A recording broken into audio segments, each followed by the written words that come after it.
Hello everyone, Jonathan Alfonso and welcome to our YouTube channel. In today's video, I'm going to cover all the changes that are coming to the as-is residential contract. For those of you that don't know, the as-is residential contract in Florida is used on probably 90% of residential transactions, and starting November 1st, there are a bunch of changes that are being made to the form, and honestly, I'm pretty excited. I know, it's a contract. How do you get excited about a contract? Stay tuned because they've made a lot of changes to the contract, and I think they're going to be really good for those of you out there transacting. If this is your first time here, I'm Jonathan Alfonso. I'm a real estate attorney and broker in Miami, Florida. I have been working in real estate for approximately 15 years. I have done it all from real estate closings to listings to helping buyers purchase. You name it, I've done it. And my goal in this channel is to educate you on how to more effectively negotiate and navigate a real estate transaction. So with that said, let's jump into the newest changes to the as-is residential contract. The first thing I want everyone to know is typically you'll have changes to the contract brought forward every 2 years. These changes to the contract are very particular. They solve a lot of practical issues that we have had, and I think they're going to make transactions a lot easier for parties. All right, so with that said, let's jump into some of these changes. In order to make this easy to follow, I'm going to go in order of the paragraphs of the contract. That way, if you have a copy of the contract in front of you, you can feel free to follow along. If not, I'm going to put a link in the description below and you can follow us there. I'm also obviously going to be putting up certain screenshots throughout this presentation in order to make it a little bit easier to follow if you don't have either. All right. That being said, the first provision that I want to cover is personal property. The first item that they added is in line 15 of the contract where they define personal property. They added thermostats and doorbells, which I think are of particular importance. It has happened at least 10 plus times in the last 2 to 3 years where we have had a closing, and either at walkthrough or after closing or when the seller's leaving the property, the buyer comes back and says the seller took the doorbell and they took their thermostat. You call the seller and they're like, "What, thermostat's hooked up to my account? The thermostat's mine. I don't know how to reset it." And they ended up taking the ring. This is going to make life easier for a lot more parties when you're able to say it's clearly in the contract. You got to leave the ring doorbell. You took it. You got to replace it. In addition, they also mentioned that TV wall mounts, mailbox keys, all items with regards to like storm protection, for example, all the panels, if there's not hurricane impact windows and there's actually panels that need to be put up on the windows, those are included as well. They also got rid of intercoms. I'm kind of glad. If I see an intercom in the property, it always feels a little dated, but pretty soon maybe they'll be an antique. The next major change, in my opinion, occurred on line 65 of the contract, which is on page 2, the extension of the closing date. This provision in particular has been a thorn in my side because a lot of times parties try to argue, oh, pursuant to paragraph 5, I'm allowed an automatic 10-day extension because we're trying to comply with CFPB. I really like in this provision, they edited it now to include that you have to have a loan approval and you have to have finalized underwriting. A lot of times when I'm negotiating this provision and I am representing on behalf of the seller, the buyer will come and say, oh, well, we need 10 days to comply with CFPB. And we'll be like, well, what's going on? And we end up finding out, well, the issue is they couldn't get like a pay stub, or they're having issue verifying employments. These are not issues with CFPB and disclosures to the buyer. Rather, you just didn't do all your due diligence in time, and why should the seller have to wait as a result of that? So I like that they clarified this provision, and now unless you have a loan approval from your lender and your lender has confirmed in writing that they have finalized underwriting, you cannot trigger this extension. And instead of being 10 days, it is now up to 7 days, which was also a point of contention because parties would try to argue, oh, it's an automatic 10-day extension, where a lot of times we would say, pursuant to CFPB, and for those of you who are not familiar, that's the provision that required a lot of disclosures. One of the main ones being that the buyer has to receive their final closing disclosure 3 days before closing. They had previously amended this contract to provide that, like, let's say, for example, it's closing date, lender's ready to go, but now we need 3 days of the buyer having received. I would make the argument on behalf of the seller saying, okay, fine, we'll give you 3 more days to close. And buyers would come back and say, no, we need 10. Why would you need 10 days if the disclosure only requires 3 more days? So this has been a point of contention. I'm glad that they came in and cleared this up. The next provision they cleared up is paragraph 7 or line 93 of the contract with regards to assignability. This one's a very simple, but I like that they added a provision that says that if none of the boxes are checked off, then it defaults to the buyer may not assign the contract. Remember, this provision states whether the buyer is not allowed to assign the contract, or if they're allowed to assign the contract but still remain liable. A lot of times realtors forget to check it off, and this can create some confusion, plus open a loophole for the buyer to potentially get out of the contract. I like that they default to this provision in order to make it easier on all the parties. Speaking of trying to make things simple, how about paragraph 97? All right. Now, in this section of the contract, we go over financing, and this is where the buyer details whether or not they're going to have financing. And they edited this paragraph to simply state the buyer will pay cash and there is no financing contingency. How about that? Let's keep it very simple. Let's make it clear that the buyer has no contingency, and let's move on. We don't need all this qualifying language. Great job simplifying this paragraph as well. In addition, they also modified paragraph 8, subsection B, with regards to the loan approval process and how the buyer can get out of the contract. One thing that's very interesting, and it's been a loophole for those that truly understand how to navigate these contracts, and I'm not going to sit here and say that I haven't used it myself on behalf of a buyer when I've needed an out of a contract, is there used to be a loophole where if, and let's take the example of the buyer has 30 days to obtain their loan approval, right? Now, let's say the buyer obtained their loan approval in the 30 days, but let's say the appraisal had not been conducted, all right? The loan approval would potentially state that the loan approval was subject to obtaining a satisfactory appraisal. So if the appraisal came in after the 30 days for the loan approval period and the appraisal came in lower, the buyer would have the right to cancel the contract potentially, depending upon whether or not there was an appraisal contingency or whether any terms were involved, but there was a loophole in there. Now, they've made it clear in the new version of the contract that comes out on November 1st that the buyer has to obtain the appraisal during the loan approval period. This is great because if the parties have not been clear on how the appraisal is to be handled, it is now handled in here, and the buyer has to conduct the appraisal during the loan approval period, and parties will typically put a 30 to 45 day period. Appraisal has to be conducted, otherwise they waive the right to cancel the contract as a result of a faulty appraisal. In addition, they also did some minor things where they cleaned up some of the language, basically stating that what happens if the buyer does not obtain the loan approval in time, or what the buyer may do, simply stating that the buyer may terminate the contract. I like the simplicity of it, makes it a little bit easier to follow, and they cleaned up the language. One little caveat, which is still in there that a lot of parties, sometimes don't realize, and is very important in today's day and age where the sellers have a lot of control. Let's take the example where the buyer has 30 days to obtain their loan approval, right? So let's say you get to loan 30 and the buyer has not obtained the loan approval and basically has stayed silent and has not said anything to the seller.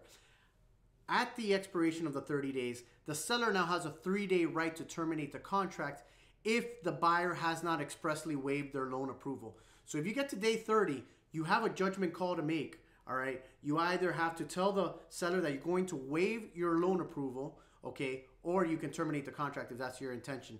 But be careful because there is a minor loophole in there, and it's not really a loophole, it's an out that allows the seller to terminate the contract during that 3-day period. And it has happened to us numerous times where we've gotten to day 30, we haven't gotten the loan approval, the seller doesn't want to extend the financing contingency, and we've told the buyer, you have to have a gut check. Do you want to waive it? Otherwise, the seller may terminate your contract. In this day and age where a lot of sellers are sometimes being, swayed by backup buyers, to go with them for a higher amount, you're going to want to keep this in mind because that is still in the contract. And lastly, in lines 155, 156, the appraisal issue comes up again, and they state that property-related conditions on the loan approval that grant the buyer the ability to terminate the contract will not include appraisal. I have had this issue come up where parties have attempted to argue, well, property-related condition is that the property did not appraise.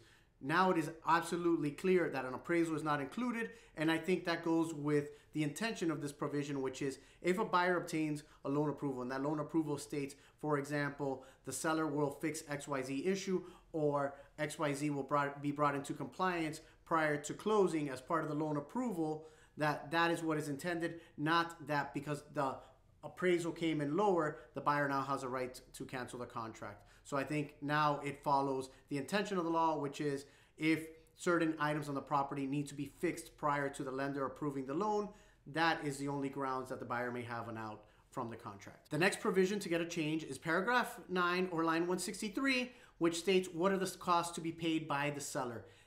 In this provision, it now states that the seller is responsible for paying for FIRPTA withholding and reporting. This one is a little bit of a sticking point because a lot of times the sellers, if they are a foreigner, they are unaware of FIRPTA. For those of you who are not familiar, FIRPTA provides that if there is a sale of real estate, all right, that at closing there must be a withholding of the proceeds from the seller, and it depends. It ranges from 10 to 15%, and it depends on the dollar amount of the sale, whether it's $1 million, under $1 million, and there is an exclusion for properties under $300,000 that won't have to pay at all. But basically the premise is that at closing, a certain amount has to be withheld from the seller's proceeds and remitted to the IRS.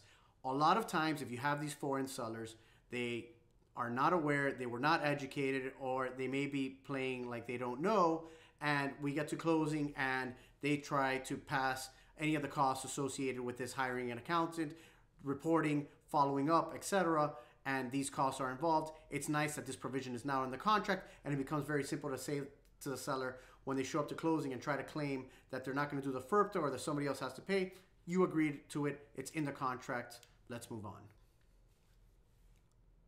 Next, we have line 203 of the contract, or what is known as the Miami-Dade regional provision of who picks title. They inserted a clause in here that the buyer picks the closing agent.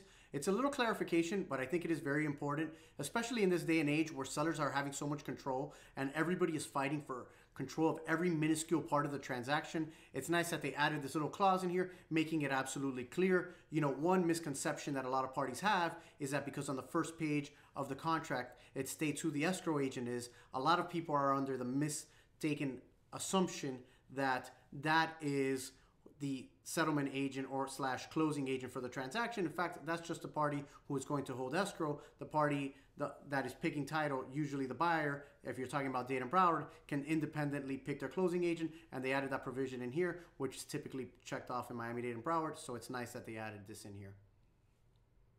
The next change I want to discuss with contracts, which is on line 486, in there they discuss time. An important distinction I think that they made is that they put the clause, time is of the essence, at the beginning, which was buried before inside. You know, this is a very specific clause and terminology to contract provisions, basically stating to the effect that, you know, anything that is required must be done promptly. Like, you can't state that, like, oh, the deadline is like December 10th. Oh, but I thought like we could extend it. No, time is of the essence. Deadlines are deadlines, right? And that's made very clear by the standard. The interesting thing that they did in here was they clarified when deadlines end, if they end on a Saturday, Sunday, or a holiday, and they define holidays. But the interesting thing too is that typically, for example, if you had a deadline fall on a Sunday, then the deadline would actually roll over to Monday if it was not a holiday, and the provision stated that it was until 5 o'clock that day. They removed the 5 o'clock, meaning at what time does the day end, right? I think for most of us, we're going to agree it's going to be midnight, but I would say as a matter of practice, and until this kind of gets hashed out and there's some clarity on this, you know, I think we can travel safely under the assumption that the end of the day would be the end of the day, 11:59. But just to be safe, if you have a deadline that falls on a Saturday, Sunday, holiday, and it gets rolled over to the next day, I would, in an abundance of caution, operate as if 5 o'clock was still your deadline until we get some clarity on this front, because I don't think they really clarified when the day ends, and I think this is one of the few things that they did in the contract that I don't know how I feel about it, because I used to like that 5 p.m. deadline since it made it very clear when we had deadlines that were rolled over. And on line 475, they give us the long-awaited adjustment to the force majeure clause. Every attorney who's had to write some sort of language into a contract, or for example, we had our little addendum sheet where we had clauses that we would suggest all the time in contracts. We no longer have to do that because the contract now defines what is force majeure. It includes pandemic. It also includes anything related to rioting, and it just provides additional protection in those events that, for example, something that we have all suffered through, which is, you know, what ends up happening if we have another shutdown, we have another extended this, or let's say there's some manner of unrest in society and we are unable to proceed. The force majeure contract of the provision now protects you if you are a buyer or a seller. In the standards, if you go to line 505, they also modified the FinCEN targeting orders. If you notice in here, this section used to be labeled FinCEN notice. Now it's FinCEN obligation. I think for those of us transacting in real estate, you are aware that for the last couple of years, the Treasury Department has been stating that certain transactions, which are cash, must be reported typically by the closing agent, all right, where we have a form, we have a manner of sending those forms in, they have to be recorded, and now it is very clear in the contract that the parties have to comply with this, and I like the fact that they put obligation, because this is not simply like a notice provision where it's like, well, you're required to notify. Like, I think now it's very clear to everybody, this is an obligation, and I think a takeaway from this on the back end from the individuals who modified this contract is, I think FinCEN targeting orders are here to stay, and moving forward, I just don't foresee us going back. I think cash transactions are going to be continuously scrutinized by the government, and that's just something that we're all going to have to live with. Our next provision is on line 564, and it's with regards to notices and how they may be made. And this one just goes to show you the power that a single word can have in a contract. All right. If you read through the provision, it now clearly states notices must be in writing and may only be made by mail, facsimile transmission, personal delivery, or email. Notice they did not put the word text. I can't tell you how many times we're in a transaction, especially when we're the closing agent side, and somebody will reach out to me for advice, and they'll say, well, I sent them a text, or, I have all these texts, or look at all these texts that they sent me. And, they told me by text. The text do not count. All right. So if there is some provision or if there is something in the contract and you want to be absolutely sure, get an addendum, or at the very least, fire off an email, CC all applicable parties. But as you can see, they just made all these changes to the contract. They made a lot of good changes. They didn't feel the need at this point to put in text. I don't think text communications are going to be considered. So if you're going to give notice, at the very least, make sure it's an email. If not, send it by mail. If you have a fax machine lying around, send it by fax. But I think nowadays we would all agree the easiest way is fire off an email and CC everyone. This concludes my review of the contract with you. I hope you guys enjoyed it. Please keep in mind, starting Monday, November 1st, this goes into effect. These changes should be available on your form Simplicity. I would highly recommend that you proceed and make sure that you download and use this version. I think a lot of these changes are very helpful. In the link down below, I'm going to put a copy of the full contract so you can review it. There's also changes made to the riders and addendum. If you're in that 10% of the population that likes to use what is known as a contract for residential sale and purchase, which is not the as-is contract, similar changes are made to that contract. They will also be linked below. If you have any questions, comments, if you have any uncertainty on what some of these changes mean, or you want me to explain it further, feel free to write a comment below and let me know what you think. I look forward to hearing from you guys. Thank you so much for watching.